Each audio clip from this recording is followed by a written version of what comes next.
দুইটা বিষয় খেয়াল রাখবো। আমলের মেহমান হৃদয়ের মধ্যে আসলে তাকে ফিরাই না দেওয়া, তাহলে সেই মেহমান কিন্তু আর আসবে না। মেহমানকে মূল্যায়ন করলে মেহমান বারবার আসবেন ইনশাআল্লাহ। আর রিজিকের তাজিম না করলে রিজিক কিন্তু আপনার ঘরে বেশি বেশি আসবে না। এমনি তো হারামের যুগ, এমনি সুদের যুগ, এমনি ঘুষের যুগ। অলমোস্ট এভরি ফ্যামিলি সুদখোর এখন, অলমোস্ট এভরি ফ্যামিলি।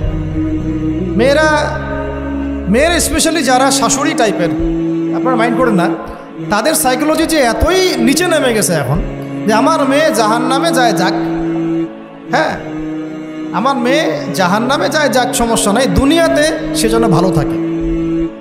এটা কেন বললাম? একটা সুদখোরের ঘরে তুলে দিতে সে দ্বিধাবোধ করতেছে না, একটা দুর্নীতিবাজের ঘরে তুলে দিতে দ্বিধাবোধ করতেছে না, একটা ঘুষখোরের ঘরে তুলতে দ্বিধাবোধ করতেছে না, হ্যাঁ একটা মানে কি বলবো মাদকসেবী, ড্রাগ এডিক্টেড বা এই যে আর কি বলবো ফাসেক জালেম, এই ধরনের ঘরে উঠাই দিতেও সে দ্বিধাবোধ করছে না। পাঁচতলা বাড়ি চাই আমার মেয়ে পাঁচতলা বাড়ি থেকে সুখে থাকবে। এই যে সুখের ডেফিনেশন এখানে দিয়েছেন আপনারা। এই জন্য কত হাজার হাজার মেয়ের জীবন নষ্ট করে দিয়েছেন। আমার কথা মাইন্ড করে না, হাজার হাজার মেয়ের জীবন মায়েরা নষ্ট করে দিয়েছে শুধুমাত্র মেয়েদের দুনিয়াবী সুখ এর সংজ্ঞাটা বুঝতে ভুল করার কারণে।